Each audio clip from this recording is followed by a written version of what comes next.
This podcast is sponsored by nobody. Hey dudes, welcome to Splat from the Past, the only 80s themed horror sci-fi show where things can get totally radical. Now today I will be welcoming Carla Christina Contreras. Carla has been acting since she was a little girl, and she back in the 70s she was on the Waltons, and she was in Viva Knievel, and she was in Convoy, celebrating its 45th anniversary. I love that movie. Let's see if she knows anything about Sam Peckinpah. Let's see what she remembers, to be exact, about Sam Peckinpah and Chris Christopherson and Ally McGraw in that movie. She was also a punk rock girl in the movie Feds, celebrating its 35th anniversary. And she's done lots of television. She wrote a children's book called Clint the Black Cat. She's an intimacy coordinator, which she's going to be my first intimacy coordinator. I want to find out a lot about that. And it's going to be a great conversation today, and I cannot wait. She seemed really awesome in email. I like her enthusiasm. It's going to be a great conversation. Check out her demo reel on YouTube. She is fucking hilarious. Also, too, I'm not going to lie, this has been a fucking shitty week, because Cindy Williams died before I could interview her. Gina Shock and the cast of the Warriors will be at East Bay Comic Con, and I can't go fucking see them. I'm so upset about that. And I'm trying to get James Doughton from Animal House to come on here for the 45th. I've been trying to get him for 5 years, and he just will not respond to me at all. He just likes or reacts to whatever comment I post on his Facebook, and I really hope he responds in the future.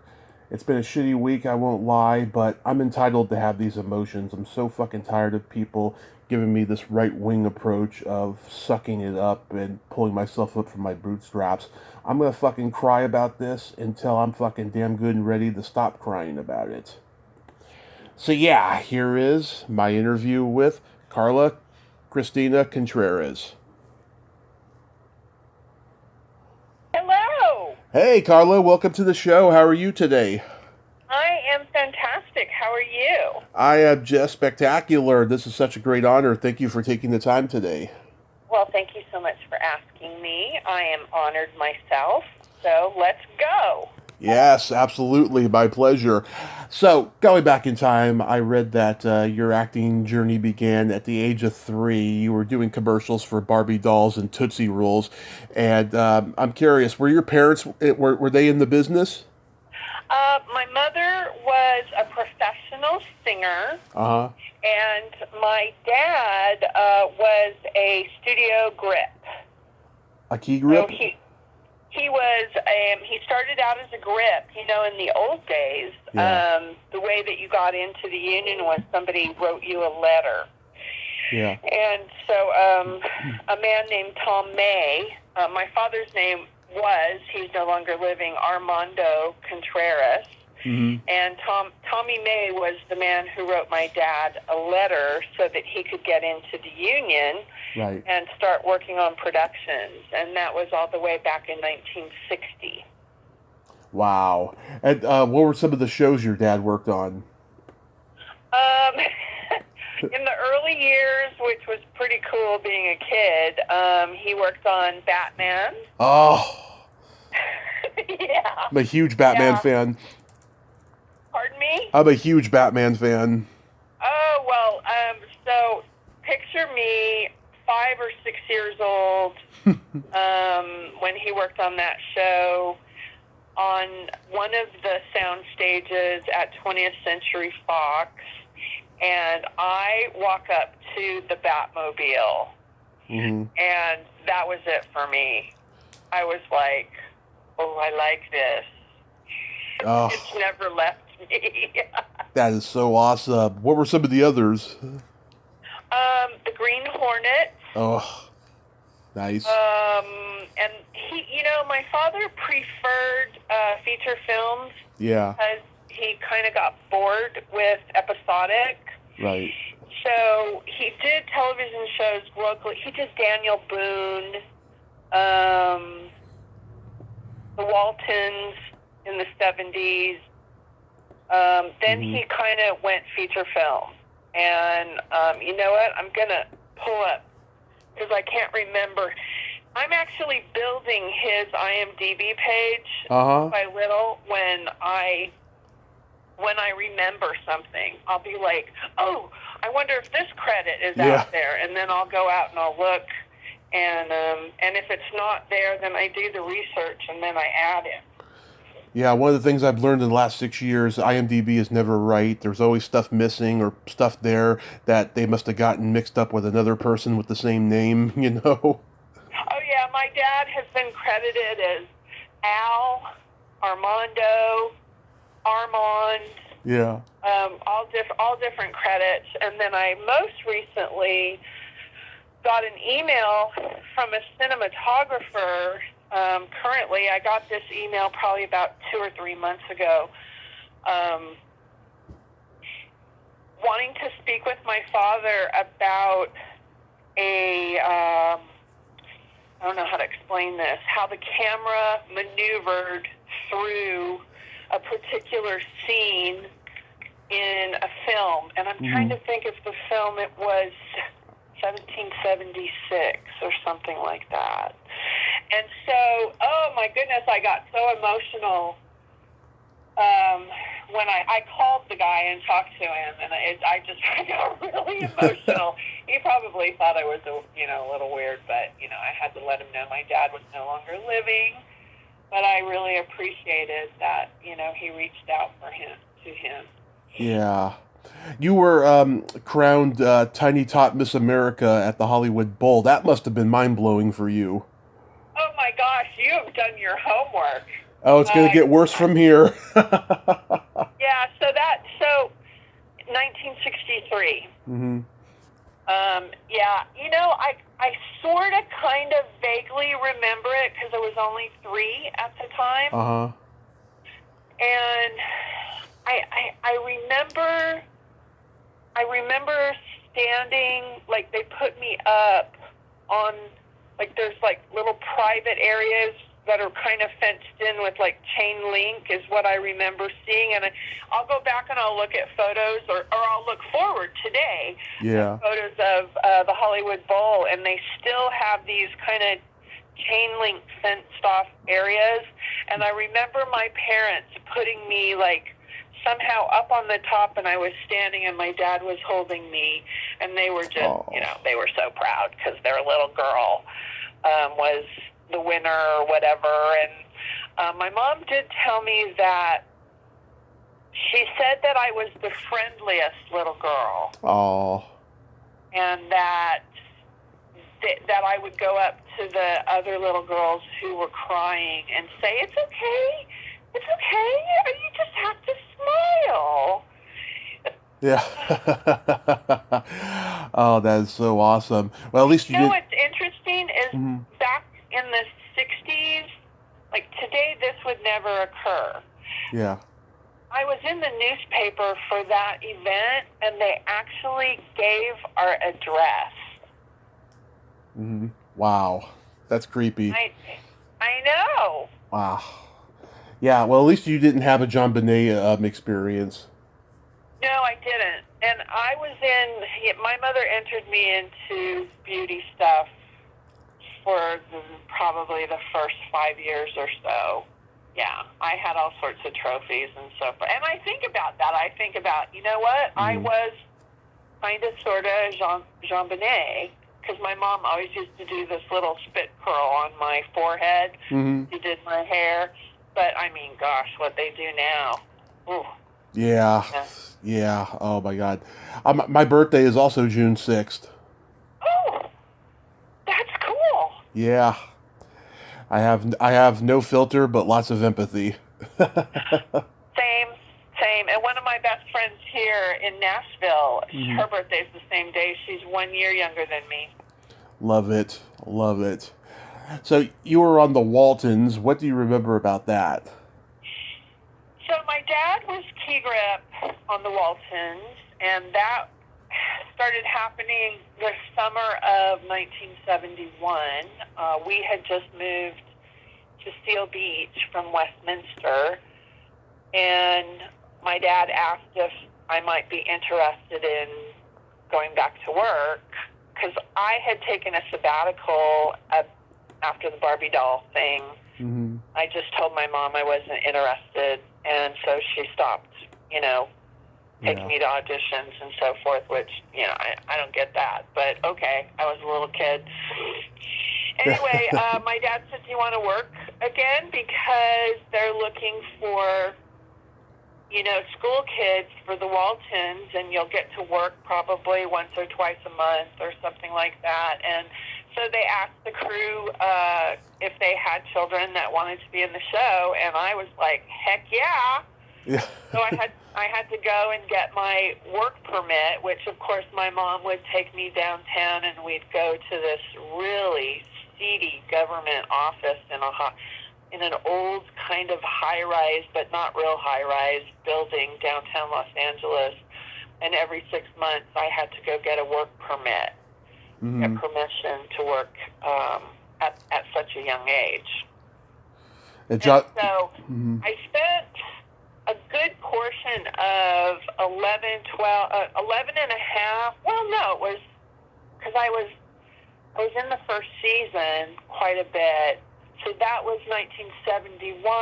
I remember it for some reason being October.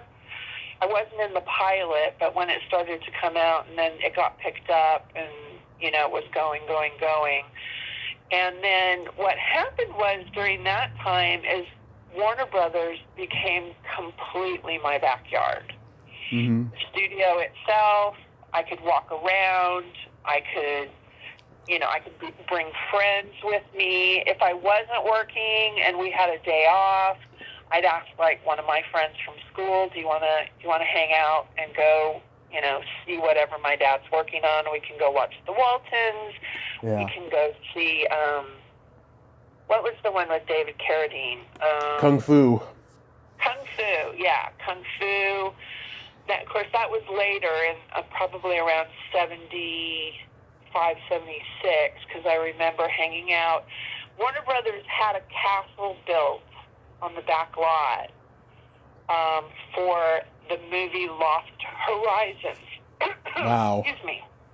Yeah. And so we used to go, my best friend Marianne, we'd go and we'd walk around and we'd sneak into the sound studios, and then we went back and hung out on the Lost Horizons castle, and we would smoke cigarettes.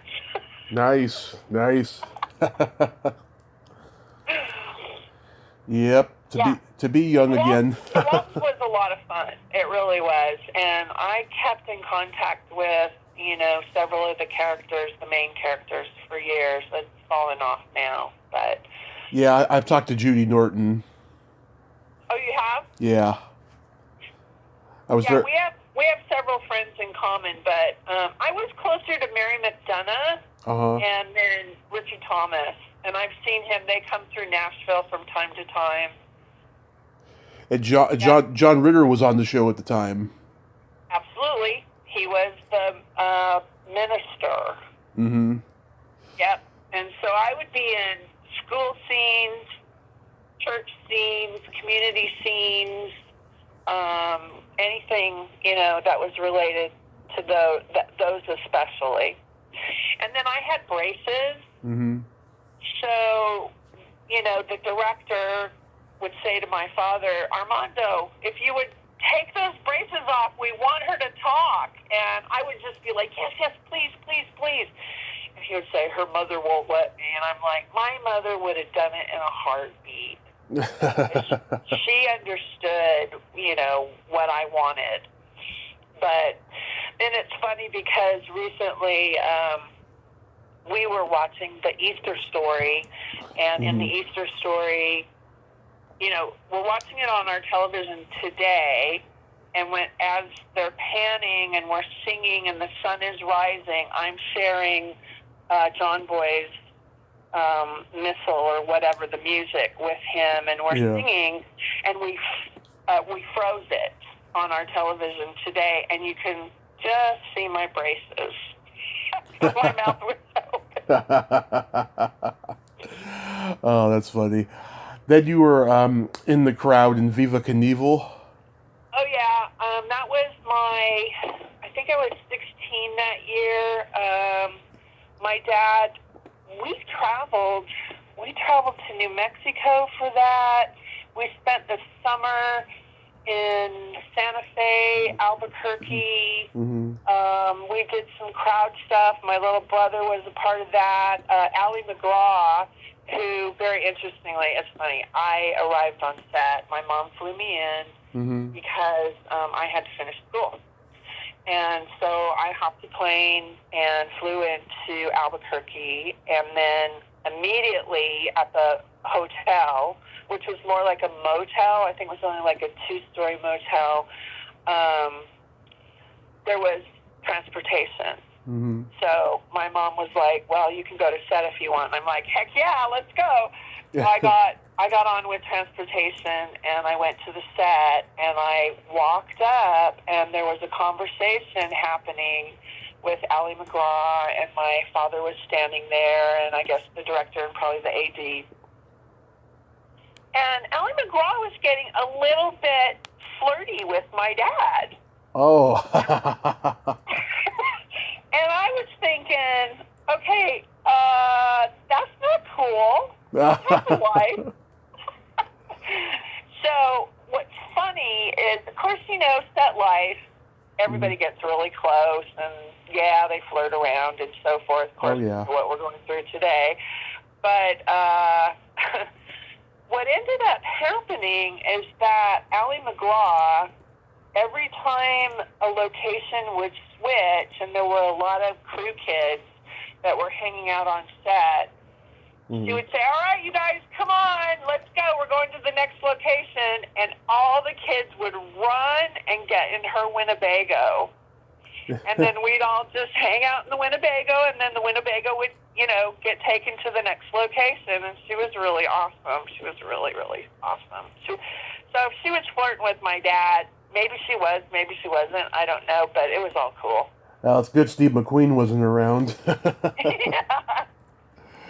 Wow. Well, I would have liked to have seen him. That would have been cool.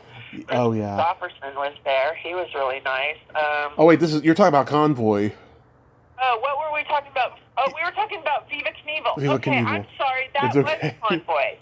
That was Convoy.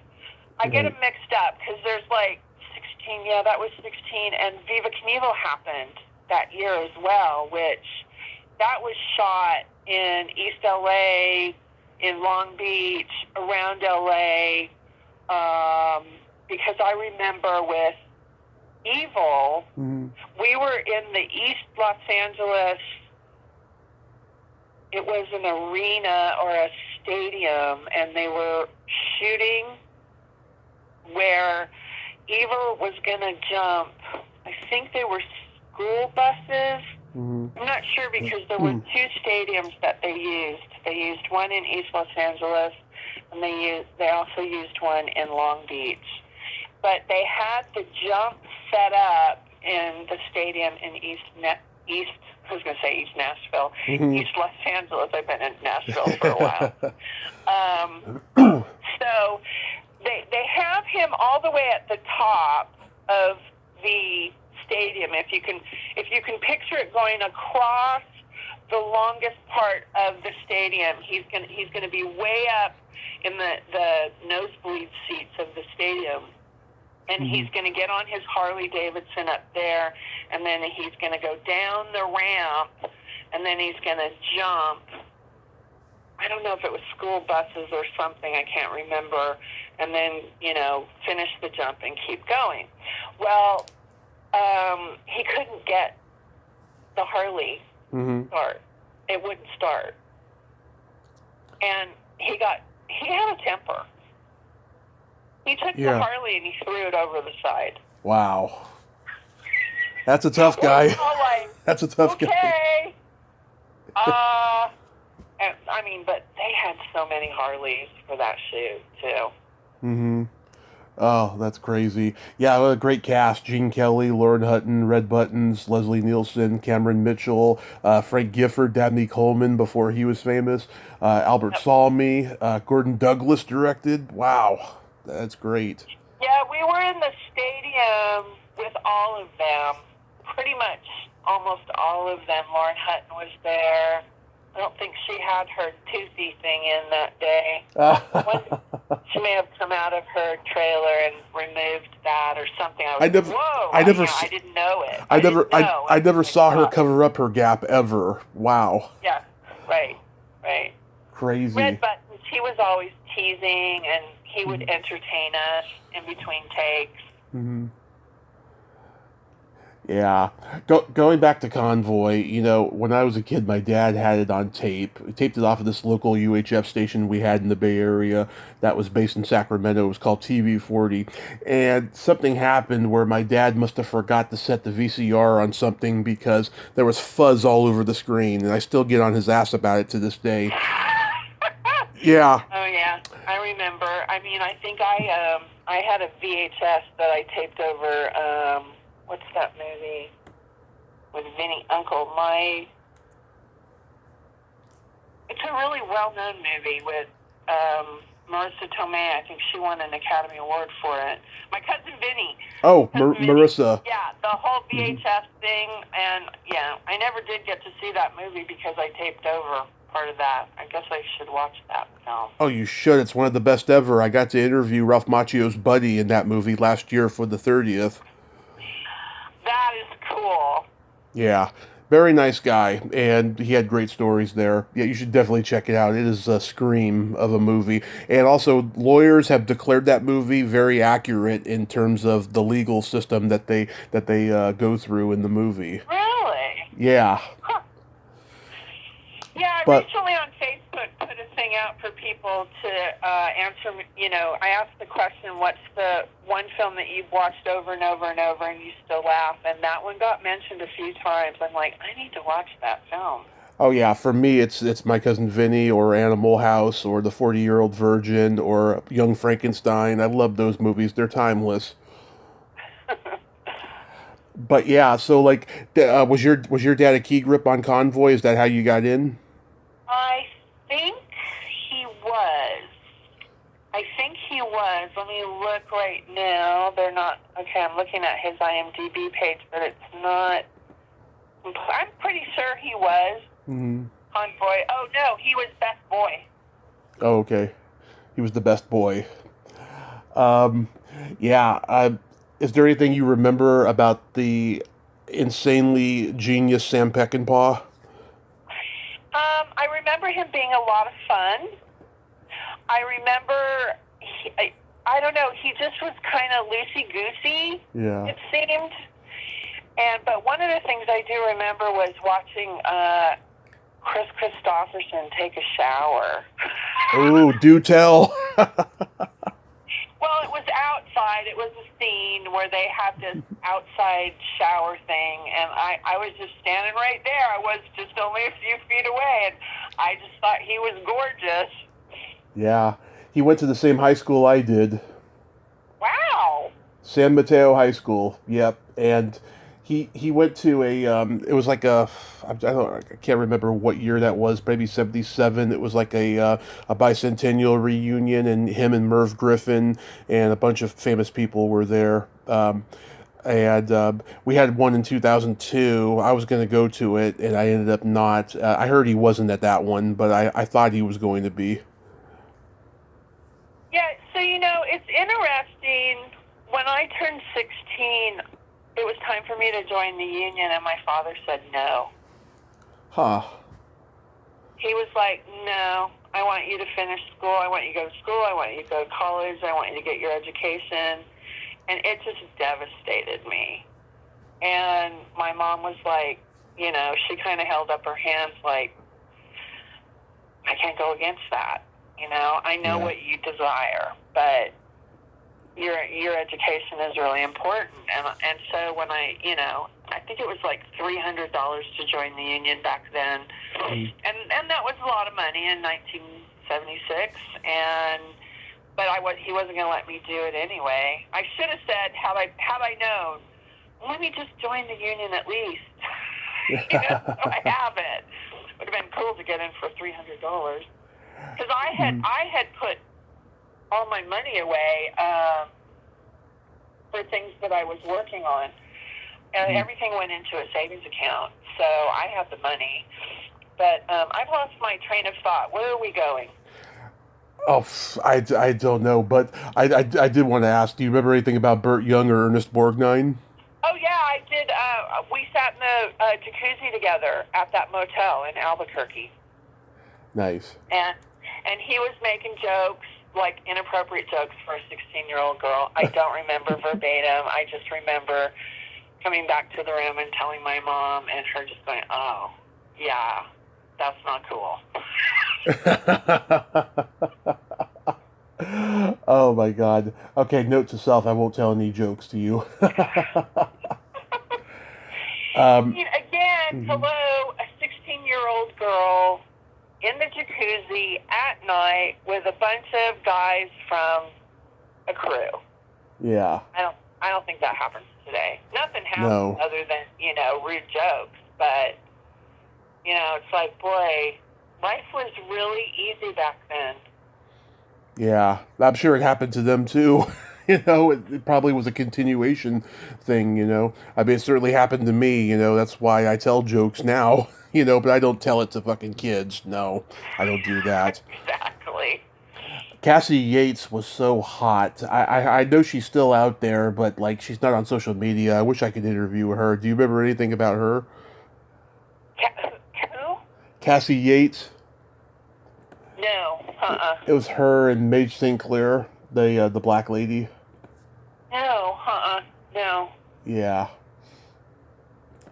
So before, you continued acting, you attended, after finishing school, you attended the Lee Strasberg Institute, right? Yeah, Lee Strasberg Theater Institute in West Hollywood, right there on Santa Monica Boulevard. I was there for, I guess about 2.5 to 3 years. I remember walking in the first day, my first class. My teacher was Mark Marno, who was known to be Lee Strasberg's, the student that would go on, his protege, that would go on to carry the torch for Lee. And I walked into class that day, and you could hear the sirens and different things. And one of the windows was open on the second floor. And I asked this one guy, hey, I introduced myself, and I was like, how long have you been here? And he's like, well, I think it's been about 4.5 years. And I thought to myself, 4.5 years? What are you, a slow learner? Because I had never studied acting. I had just been born into the business, got to work, sometimes in front of the camera, sometimes, or all the time in front of the camera, but not necessarily speaking. Right. I would be an extra or whatever, a featured, or I would do whatever, especially whatever my dad was working on. And so I'm thinking to myself, oh my gosh, 4.5 years. Well, geez, I was thinking I'll be here a year or so.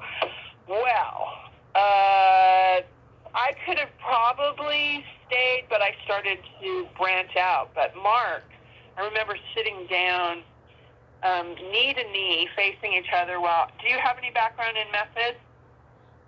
Me? Yeah. No, but I obviously know about the method. Right. So the first thing that you do is relaxation. And we do relaxation, and you sit in the most uncomfortable chair that you can possibly find. And then he puts everybody in. They're in a big circle in the room, and people are going through relaxation, and they're making their noises, trying to get the stress and anything that's bothering them in their body. And he pulls me over, and we're going to have a conversation first before I get going. And he says to me, first of all, if you don't wake up first thing in the morning thinking about working as an actor, being an actor, if you don't go to bed at night thinking about being an actor, characters, he said, if that's not the way your day is, then get the fuck out of my class. Oh. Who were your classmates in that class? Anybody we would know? Oh, Barrymore. Drew Barrymore? I mean, she was there, not necessarily in that class. Eduardo Castaneda, which is,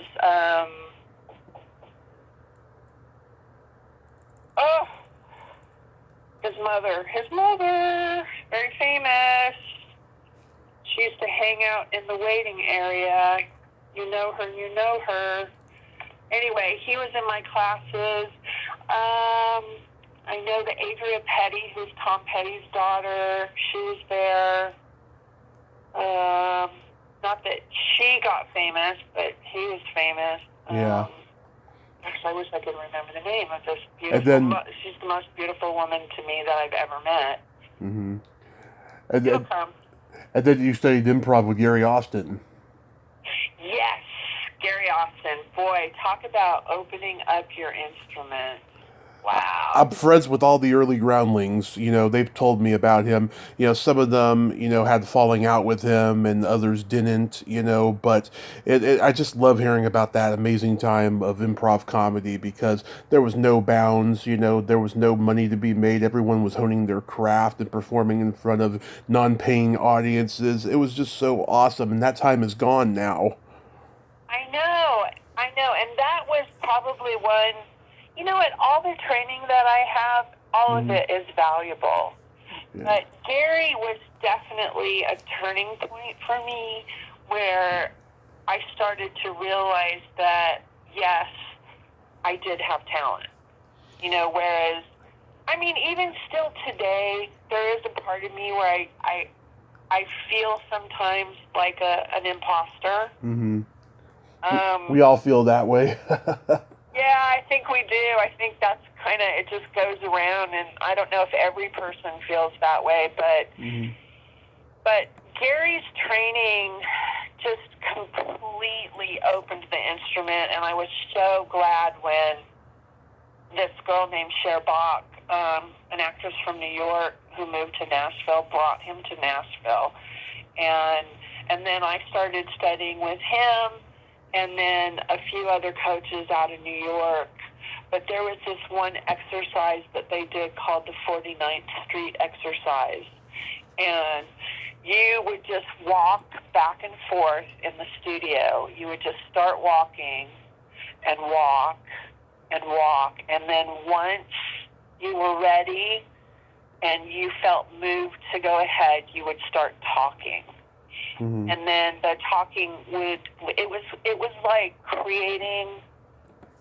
I was creating like one-woman show stuff, just from the memories of life, or something that I was going through, or an episode that occurred, or something that I witnessed, but that took me down some sort of a deep emotional place. And then at a certain point, you would stop on the stage, and then you would continue, and it was just all improvisation. But were you truly improvising? Because the stories were the truth. Do you have good memories of seeing the Groundlings shows at that time? I actually only got to see one show because we weren't at the Groundlings theater at that time. Okay. We were working in. I went on a retreat with him to Santa Fe a couple of times, and then I went out to New York. I was living in Nashville, so I just, at that point, I had come here as a Southern country rock artist, fell in love with Tennessee, and moved here after, I think it took me a month and a half to find a place to live, and moved here. And I noticed that Bob Korff was he, your voice trainer? Well, there's a little story about that. I was doing Anything Goes at the Kentwood Theater, right there near the airport in Los Angeles. It's a pretty well-known off LA type theater. There were equity people who would work there under a different name, and I was playing Rena Sweeney in Anything Goes. Mm-hmm. And one night, I get this message that somebody would like to meet me and talk to me after the show, and it turned out to be June Lockhart. Oh, I talked to her daughter, Annie. Well, she wanted to mentor me. She Mm-hmm. was like, okay, I see what you've got. Let's get you some more training. And so she introduced me to Bob Korf, which I understand they used to be a thing. Mm-hmm. Because I talked to Claire Korf, his wife, last year. She was in this low budget horror movie I like called The Black Room. That's awesome. Yeah. So she introduced me to Bob, and I started training with Bob, and he had a kind of like a musical theater review type of show that we used to do at Gazzari's on the Strip. Nice. And so one day he said to me in one of my privates, he said, I want you to try a style of music you would never do. And I'm like, okay, that's easy. And he's like, all right, what is it? And I said, country and western. He goes, all right, find a country and western song and bring it back next time, and, we'll work on it, blah, blah, blah. So I go home. This was my first marriage at the time, and I said to my husband, who was a singer, he liked to do, like, small club stuff. He was not a full-time actor or performer. In fact, he was an executive in printed circuit boards. Anyway, I said to him, I have to find a country and western song.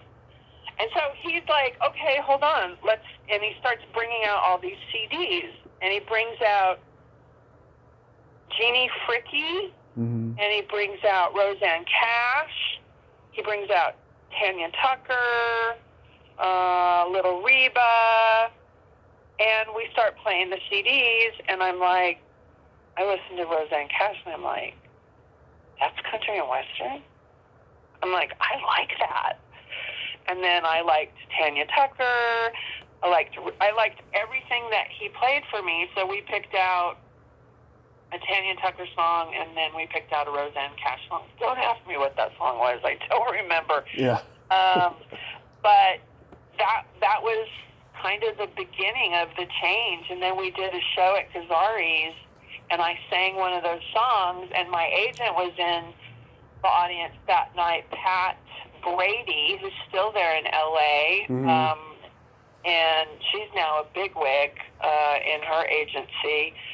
Anyway, she said to me, you know what, I'm going to hook you up with another actress who writes songs, and maybe the two of you can collaborate, because she uses singers for demos. And so I met this young lady, and she says to me, hey, I'm going to Nashville. You want to go? And I'm like, okay, why not? She's like, okay, get 3 songs together on a cassette. This was cassette time. Yeah. Maybe it probably wasn't CDs, it was cassette. Probably. And so I quickly put a demo together on a cassette, and I went to Nashville with her, ran into a guy from Pasadena in one of the clubs, made friends. He took me out to his farm in a little town called Goodlettsville here, 65 acres. We walked across this huge field. The wind blew through my hair, and I thought to myself, I gotta live here. Yeah. I mean, I'm a girl from the concrete jungle, born and raised, and I was going through a divorce at that time. And I'm thinking, this would be a really cool life change. And now, so I started singing. Now, we don't call it country and western. They do that in L.A. Yeah. Country music. So I came out to Nashville. I think that was October. I left Southern California on New Year's Day, 1992. We drank a bottle of Dom Perignon the night before to celebrate New Year's Eve.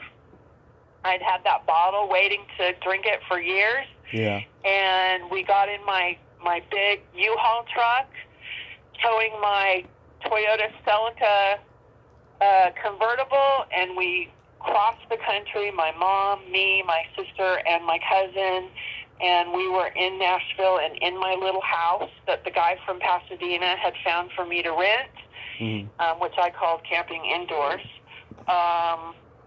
And I moved into Nashville. I thought I'd be here like 5 years. Yeah. 10 tops. I've been here 31 years. Well, you've certainly adapted. I mean, I can hear the accent, you know. What? Oh, no. Yeah, a little bit of it. It's nothing wrong with it, you know. Well, I was in LA for 32. Yeah. And now I'll be 63 this year. You know what? My age is my age. If you can't handle it, then that's on you, not me. I don't look my age, so. I'll be 40. What will you, huh? I'll be 40. Ooh, congratulations. Thank you. That's a good age. I hope so. But yeah, I remember when you were the punk girl in Feds, such an underrated comedy. I just watched it again for the first time in years, like last week. And it's funny, I used to see it on HBO constantly when I was in like first grade. I'd like come home from school and it would be on. Was that fun doing that little punk bar scene? Well, you know, I didn't realize that I should have gotten bumped because I did like what they call a silent bit. Yeah. And, you know, that was just one of those days where I thought, hold on, I'm going to, because I didn't like doing extra work, especially older. Yeah. You know, they tell you, well, you just never know. You might get bumped or something. You might. Yeah. So I thought one day, okay, I'll go. I'll be a punk. I had a lot of fun. And then they pulled me out to do the silent bit. And of course, unbeknownst to me, I actually should have been bumped, and bumped nicely. But I didn't know. I didn't know to say anything at that point. And I'm thinking, was I in the union yet? I'm not sure. I mean, my union, I got my card in 1980, 85. And the T-shirt that I'm wearing in that was borrowed by one of the guys that I studied with at Strasbourg. His name is Jonathan Coogan. Notice the name. He's the illegitimate son of Jackie Coogan. So he and I were in classes together. We're still friends today. We still stay in contact. Nice. Yeah, so like Mary Gross says to you, nice outfit, and you give her the lesbian look down. Yeah, exactly. Wow. Yeah. She is so fantastic. I wish I had that body today. I had a great body back then. Ooh. You did. I have to say, you did. Thank you. And I was still a big girl because I was like 5'9" 3/4", and I was a size at that point. I was like a size 9, size 7. So that's kind of large for Hollywood. Oh my God! I read something so inspiring too. The punk rock girl who tells Mary Gross to suck shit through a tube. She was like an amputee or something, and she was on stilts during that scene. Yep. I remember that bar really well. Yeah, I thought that was pretty inspiring to hear that. Yeah. What was Rebecca De Mornay like? Rebecca De Mornay. She was kind of not very friendly. Yeah, that's her MO. I know a guy, he was on Risky Business, and he was like having a conversation with Tom Cruise, and she came over and said, "Why are you talking to him? He's just an extra." And that literally made him get out of the business. Oh, that's too bad. Yeah. She was pretty much like that, yeah. Well, when you got a father who's a local talk show host who's got all this, anti-religion, conservative politics crap on, that's where you sprang from, Right, exactly. How can you help it?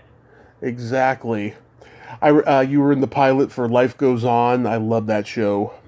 Yeah, unfortunately, I ended up on the cutting room floor. The whole school thing that they did, not just me, all ended up, we're sitting at Warner Brothers my dad and my best friend, who I met at Strasbourg, and we're sitting there at Warner Brothers Theater, you know, the cast and crew are there, and it's about, and my scene should be, and nothing. Yeah. And I just slumped down in my seat in total and complete embarrassment. I will tell you, I do have a movie that's supposed to be coming out this year, and I'm just praying to God that it stays, that the scene stays, you know? I know. I've been in music videos. I was cut out of one just because I had a falling out with the singer's fucking friend at that time. You know, I know how it is to be cut out of things, you know. There's a documentary coming out that I participated in. I'm sure I'm cut out of that too. I don't know yet, but I know what it's like.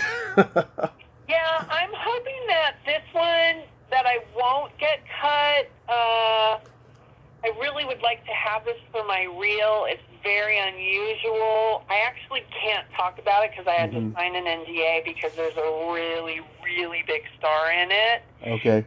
But I'm watching their IMDb page, and it was supposed to come out last year, and now it's been pushed to this year. But my character is on page 4, and it's a flashback. So I'm thinking it will stay, but you're only going to get to see the side of me because I'm in a beauty salon, and it's a flashback to one of the main characters where he's talking about his father's hair salon. So I'm getting my hair washed by an 8-year-old or a little boy. And so the main character is talking about himself, and the little boy is washing my hair, and he asks me a question, and I answer it, and then the big star is his father, playing his father, and he reacts back. So I'm thinking it's going to stay, but we'll have to see. Page 4. I'm crossing my fingers. Okay, I hope so. I hope that sticks. You were directed by Lee Grant in Following Her Heart. Oh my gosh, I thought my career was going to just totally open up wide after that. Yes, I co-starred with Anne Margaret, Brenda Vaccaro, what is his name? Greg Malavy, who's been on the show. Not, I remember him, but no, the gentleman who he passed recently. George Segal? George Segal? George Segal. Yeah. I know that guy. George, because they asked me if I could play the guitar in this, so I quickly, took some lessons and learned a couple of songs, and so my guitar was sitting out. We were on location somewhere. They had us in this building, and my guitar was sitting there, and George Segal's he just walks up and pulls my guitar out, doesn't ask, doesn't, can I play your guitar? He just picks it up, and he starts playing it. So I turned around, and I walked over and grabbed his banjo and started playing it. That's awesome. He was really nice, and Anne Margaret was just absolutely delightful. Although it was a little bit of a, her people would hover around and protect her from others coming up to her, but she was just absolutely lovely and very playful. Oh, yeah, that's got to be a huge highlight of your career. Yeah, and Brenda Vaccaro actually took me under her wing. We stayed in contact for many, many, many years, and she would say to me, darling, if we ever, I have to change my number because people find out, and then, but my fax machine, my fax number always stays the same. Well, her fax did not stay the same. Because Go ahead. What?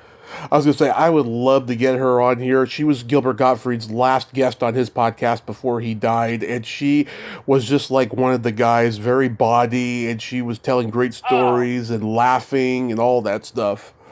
Totally. She taught me how to cheat to the camera, because, they don't teach you that in acting school. She showed me how to cheat to the camera. She showed me how to get better coverage. She would be like, okay, they placed us here, but we're moving over.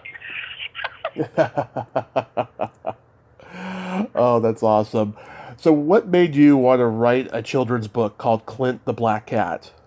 Well, when I moved to Nashville, one day I walked into a gas station to pay for my gas before, you pump your gas and walk in and go pay for it, right? Mm-hmm. And so I walk up to the counter, and the guy behind the counter says to me, as he's petting a little kitten in his hand, Mm-hmm. "Would you like a kitten with that, Philip, ma'am?" And I looked at him, and I thought, yeah, you got a black one? And so he bent over, reached down, and he pulled a black one up. And so I thought, okay, yeah, because I could never have a cat because my brother was allergic, and then my former husband was allergic. So here I was, all by myself in Nashville. I could have a cat. So we went round and round about what was I going to name him. And then, of course, because I was doing country music, we thought, Clint the Black Cat. Clint Black, get it? Yeah. So one day, it's early in the morning. I have my day job. I was working for a Fortune 500 company in Nashville. And I opened the back door at my little cottage, and Clint comes running in with a bird. And I'm like, drop it, because the bird is fluttering and everything. And I'm like, drop it right now. And he drops it, and I take a broom, and I open the back door, and I just whisk it out, and the bird flies away. So I get in my car, lock the house up, get in my car, and as I'm driving to work, south on I-65, I'm like, I'm Clint the Black Cat, hunter of prey. I'll pray that I don't cross their way. I stalk the squirrels, the birds, and the bees. Sometimes I capture by running up trees. So I pulled my car over on I-65, made me late to work, and I wrote the bulk of the book. And I wrote it in Shakespeare's iambic pentameter. I'm dyslexic.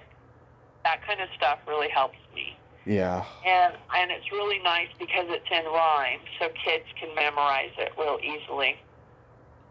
Got to work, finished it, probably, I don't know, and then edited it over and over and over. But that's how I came to writing Clint the Black Cat.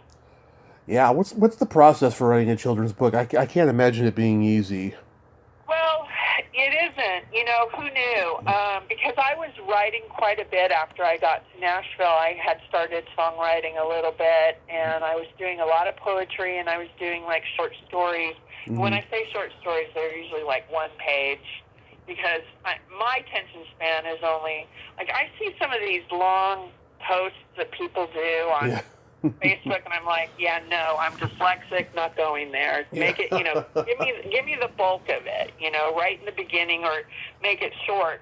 And so that was my decision, was to make it easy reading, make it memorable, make it memorizable.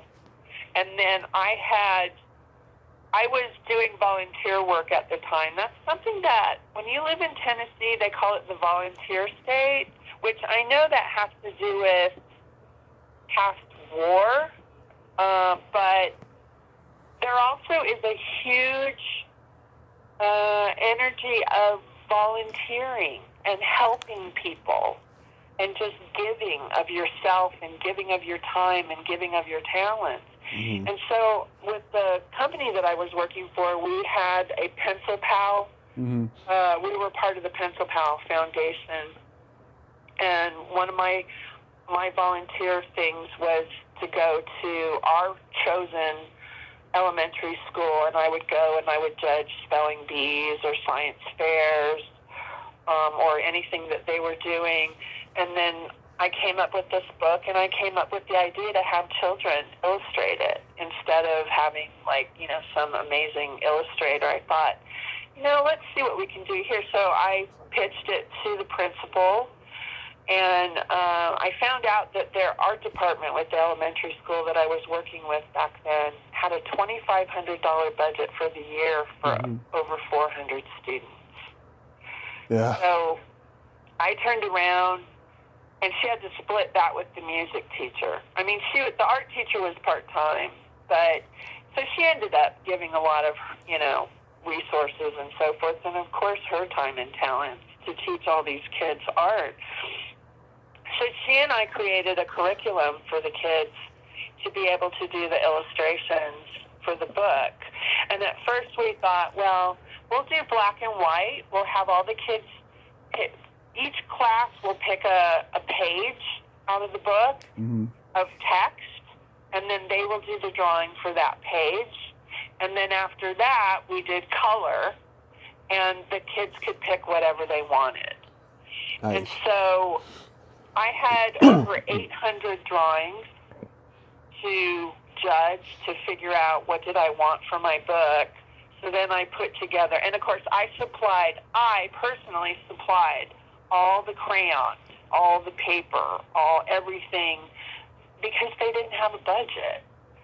So, I was working a nice job at the time, and so I brought in all of the crayons. We had so much fun with that. And then what we did, because the real Clint the Black Cat wore a neon pink flea collar.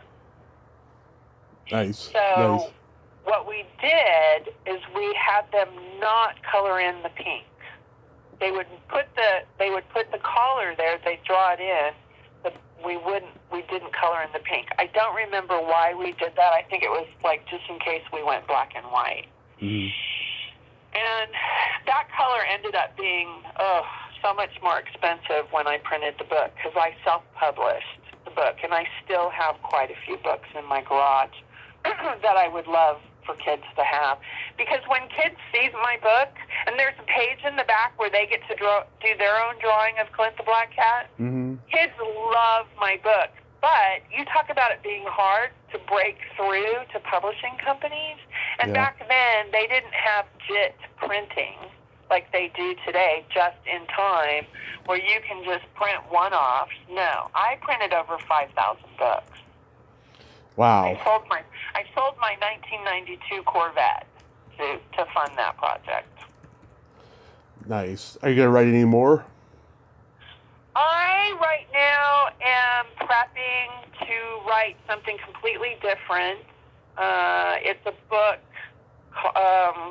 that is based on 2 lies, and it's not necessarily a happy story, but the title of the book is Surviving Siblings. I see. I had a rough time of it after my father died. It was sorry. pretty horrific. Yeah. Oh. So, but the thing about it is that all the little things that happened throughout my life that I didn't necessarily understand, all those little puzzle pieces when something occurs and you go, I wonder what that was. And you go, okay, well, I'm just going to go on and I'm just going to file that over here. All those over here things made sense. Absolutely. I mean, I've had my share of those, things over here, things in my life. So I must admit, I've never talked to a intimacy coordinator. How did you get into that? I was at convention in Los Angeles, I'm going to say 3.5 years ago. And with the Harvey Weinstein situation that was going on. And, of course, you know what? Throughout my life, I witnessed stuff. And I'll be real honest with you. I was date raped by a producer in Hollywood. I'm so sorry. Thank you. In my 20s, I've done a lot of therapy to work through. And I can talk about it now there's really, I'm totally detached from it now, non-emotional. But when all of the Me Too and Time's Up happened, that really, kind of brought some stuff up. And I'm at convention for SAG-AFTRA 3.5 years ago, and a young woman walks up to the microphone at convention and starts talking about intimacy coordinators. Mm-hmm. I'm like, what is that? So the seed had been planted, and they were talking about bringing intimacy coordinators under the SAG-AFTRA umbrella. And I'm like, okay, I need to hear more. What is this? And so it took about a year or so for me to really, with all the things that were going on in my life at that time, it took about a year or so for me to really come, because nobody really knew what it was. And now that I'm actually doing the work, one of my instructors has said, yeah, we are flying the plane, and we're flying the airplane and building it while we're flying it. Mm-hmm. Because there are no books, it hasn't been around long enough. But if I had known of this work sooner, I would have been doing it sooner. Yeah. It is so important. And we not only support the actors and support, of course, the vision of the director, but, our eyes are open to what's going on for crew as well. Yeah. It's a really viable position. Have you seen it get crazy on sets when doing the intimacy scenes? Pardon me, say that again? Have you seen things get crazy on sets when doing intimacy scenes? Well, one of the things that's kind of unfortunate is they think that we're the sex police, and we're not. It's actually a very creative position. We enhance what the director's vision is. We just make sure that there's no trauma. We make sure that boundaries are kept. We deal with writers for each individual actor, like what do they want to be seen, what will they allow to be seen on camera, what do they not want to be seen on camera, what are their boundaries, what can a fellow actor touch, what can they not touch, where can they go. So when you go into it, it seems like a lot, but it actually gives you a little more freedom, and it protects the production. So we're like an insurance policy for production. Right. Yeah, I heard allegedly John Cena and Amy Schumer fucked for real during their scene in Trainwreck, and that was like in 2014. And I remember... I hadn't heard that one, but I had heard that about different productions here and there. Yeah, and like when I saw it in the theater, I was like, that looks a little too real to me. And then when I saw the article a few years ago, I was like, okay, that makes sense. Good for them. Wow. Well, I guess if it's consensual, but it's not acting. Oh, yeah, absolutely. The other thing is that it's really important to remember, look at how many showmances there have been, and how those relationships, on a statistical level, they don't last long. I mean, it's sure. I remember studying at Strasbourg and being in rehearsal for scene work and getting hot, with my scene partner. So imagine being on set day after day after day, and there's romanticism and so forth going on, and kissing and touching, and your brain starts to wonder, right? Right. So we deal with that as well with the actors, and just keep them on a level board, keep them healthy and trauma free. Are you a sex expert in general? I am not a sex expert. I'm currently working to get my actual certification. I'm working with a school in Canada, and I'm in classes to get the official SAG-AFTRA sanctioned certification, and I've been taking sex classes. I've taken kink, BDSM. Oh, I'm into that shit. What? Yeah, I'm into kink and fetish and all that stuff. Well, good for you. I mean, I say what you like, have fun at it. I don't have any judgment on it. In fact, it just interests me. I mean, as an actor, I truly believe that my master's is in the human condition. And that's what I study. And who you are, that's who you should be. whatever that is, whatever the definition of that is. Yes, and I support you. Oh, thank you. Yeah, I'm somewhat of a sex expert. Like every May, I do podcasts with my like-minded friends in show business and outside of show business, where we talk about sex for fun and educational purposes, and we go all out. I mean, it's amazing that I haven't been censored by YouTube, but we go all out. Oh, wow. Cool. You'll have to send me a link to that so that I can see what you're doing. I'd be Absolutely. interested to see. Absolutely, yeah. It's a lot of fun, and I'm like the only one out. I'm the only one out there doing it in terms of retro podcasting, and stuff. And I have a lot of fun with it. So you also into graphic art? How did that come about? When I was working for the Fortune 500 company, Nortel Networks, it's a Canadian-based company. We had the U.S. headquarters here in Nashville. My boss, he would ask me to do PowerPoints and so forth, and I would play with clip art. And then one day I was just like, hey, do you think I could take a Photoshop class? So he sent me to school in Peoria, Illinois. I went several times to that school. I studied Photoshop, Illustrator, Dreamweaver, and then Dreamweaver I did at another. I've been to like the top schools around the country to learn graphic design work and then web design. So basically what we were doing is I was on the cutting edge for the internet. Before the internet went public, we were doing what was called intranet, which was within companies where they had their own internet, but it was called intra with a TRA. Mm-hmm. And so I was designing applications from the front end of what you see today on websites, Mm-hmm. the look and feel. That was my job. And so it allowed me to progress because I started out as a temp and then they hired me full time. And then I kind of acting took a back seat for a little while because I was having a really good time in graphic design and I was making good money. And I was traveling and I was having a lot of fun. And so I just kind of, if an audition came in, I'd go, but I wasn't really pushing it, which, I kind of hindsight being, I wish I hadn't done that.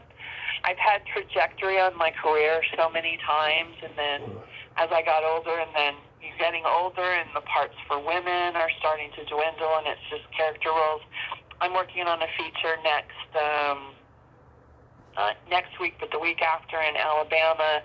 I'm playing a homeless woman, movie called The Shift, and I get to speak Spanish, which is really thrilling for me. My dad would have just loved it. And my character, I get 2 days on the production, all expenses paid, thank God, no local hire, because that just drives me nuts when they ask you to be a local hire. That's like saying, hey, will you help finance our movie? Mm-hmm. Yeah. And so I went back and looked at my audition for this role, which is kind of funny. I got up on a Saturday or Sunday, and I said to my husband, I got to do this audition. She's a homeless woman. I'm just going to do it right now. Let's go down.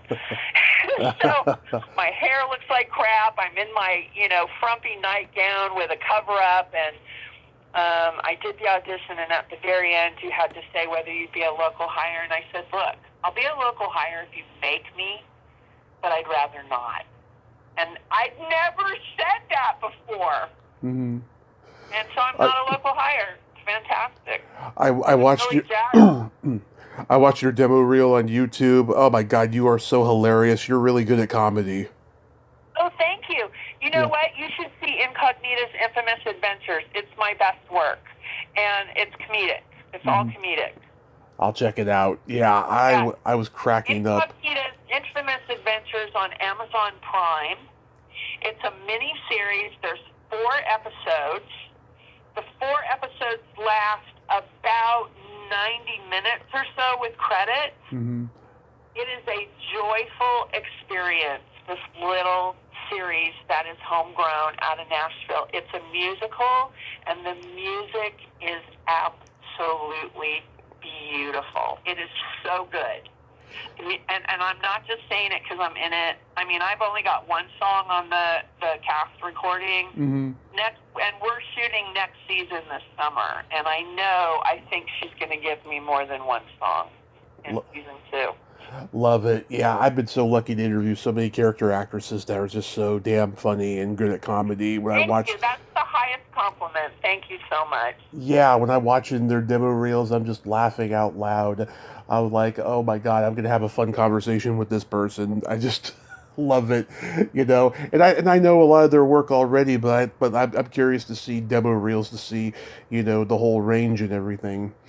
Yeah, I need a new demo reel really bad, and I was taking a class during the pandemic. I learned how to use a software called DaVinci, Mm-hmm. and it's time for me to, I believe I should be able to create my own demo reel now, and I've got to get some of the, the more recent stuff, and I want to get Incognita's Infamous Adventures work in there, because this character that I create, it's my favorite acting job that I've ever done. Oh, I'm glad. She's meaty. Mm-hmm. There's meat on her bones. And the writer said she's my favorite character. Oh, that's so awesome. Do you have any other upcoming projects? Just this movie, The Shift. Just waiting for this other movie to come out. I can tell you the last name of the person. I'll give you part of his last name is Nero. Okay. And that's pretty much all I can say. I got it. Yeah. I'm hoping to see some nice residuals from that film once it gets released. I hope so too. Yeah. Oh, that's so awesome.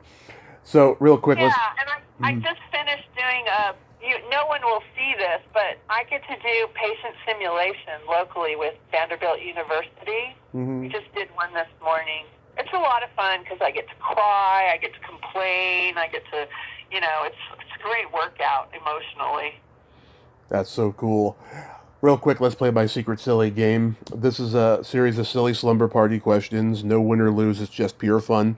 And how the game works is, I ask you the question, you answer it, and then you ask me the exact same question and I answer it. And feel free to comment on answers because they might be funny. Okay. Okay, Carla, are you ticklish? Absolutely. I am so ticklish. Are you ticklish? I'm so ticklish. If you tickle me without warning, I might hit you in the groin. Oh, see, your answer was way more funny than mine, and here I am, a comedic actress. Yeah, I'm a tie up and tickle kind of guy, but I just have to be. It has to be consensual. You're into BDSM and kink. Hello. Exactly. Is your belly button an innie or an outie? It's an innie, ha ha ha. What's yours? Say it's also an innie. Oh, good. Yeah, it's the kind that collect lint. Same here. I had a girl. Lint. Yeah, I had a girlfriend who told me I could hide crystal meth in there. What color are your toenails painted? They're rainbow right now. Oh. Because I'm a hippie girl. Love it. Yep, every toe is a different color. Love it. What color are your toenails painted, Tommy? Right now they're not painted, but last time they were blue-green Easter egg color. Yep, I've been painting my toes since I was 13. Oh, wow. Wow. Mm-hmm. What would you say is your best personality trait? I am honest, Mm-hmm. and I tell you exactly what I mean. I don't write anything between the lines. When you ask me a question, you get the answer, and I ain't pulling any punches. I'm going to give it to you. But I might warn you that I'm going to give it to you. I love it. Okay. Wait, what's yours? As I mentioned earlier, I have empathy and no filter. Yeah, I relate to that. Yeah, and you know what? I take chances because my filter a lot of times is my father had a really quick wit, Mm-hmm. and I'm a lot like that, and I love to make people laugh. Oh, you're certainly good at it. Well, thank you. Mm-hmm. What's your favorite place to have a quickie in? Gosh, my favorite place. Wow, you mean I have to nail one down? You can name several. Oh my goodness, anywhere my husband is. That's a good answer. Never heard that one before. Oh my God, I don't know. I think I just blushed. I'll give it all away. So, where's your favorite place to have a quickie, Tommy? Back in the day, I at least did love to do it in movie theaters. Ooh, I haven't done that one. Yeah. I remember telling my husband, I always had this dream to be in a movie theater and make out. And so we went and did that. But, oh yeah, we've all done that, but yeah. but Yeah, but I was a good girl. I was a goody-goody.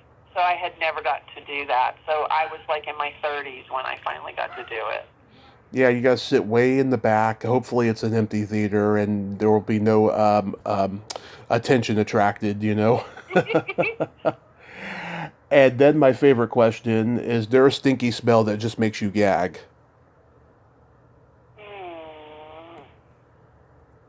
Gosh, I don't even have to smell it. All you have to do is describe it, and I will gag.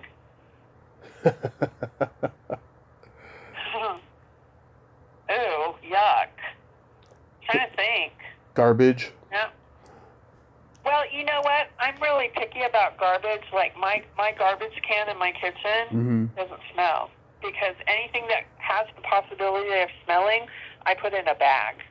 My husband is like, how does the garbage never smell in this kitchen? I'm like, because I put it in a bag, in a bag, in a bag, in a bag. That's so awesome. Okay, for well, me... you know, they don't have garbage disposals here. Oh, they don't have garbage disposals in Tennessee? I mean, they do, but when I moved here, my little house didn't have a garbage disposal, and the house I live in now doesn't either. So you literally have to. So I save bags, like a bread bag or something like that, or used Ziplocs they've been slightly used, but you're not going to use it again. I put them in another bag, and then when there's something I need to pour out, it could be oil, it could be chicken, whatever, it goes into a bag. You'll never smell anything in my kitchen. So that's probably why it was hard, because I make sure that, I'm a super smeller. Yeah. You're going to ask me next? Oh, what is the worst smell that makes you gag, Tommy? It's funny, I have a fetish for feet, but if they're dirty, I cannot smell it. I can't stand it. It's either that or farts. Oh, wow. Yeah. Okay. Yeah, I could see that. I could smell that, but I don't want to. The classics. I can bring back memories. There was a guy in L.A. that I worked with in a murder mystery company, and he had a foot fetish. Uh-huh. So I let him suck my toes, and oh my God. You did? Holy wow. But you know what? My husband has tried to suck my toes, and it's just not the same. Really? Well, I don't know who that guy was, but obviously he was a pro. Yeah, I would say he knew what he was doing. Sorry, Tim. That's my husband. I love that. Yeah. Oh my God. Any man who's a toe sucker is a friend of mine. I'll tell you. I'm not going to name him, okay? Because he's an actor. Okay. And can I tell you a joke? Absolutely, please do. Okay. What do you call a boy that doesn't masturbate? Bored. A liar. Oh, okay. Yeah, everyone's always trying to guess the punchline to that one, and they never able to do it. Yeah,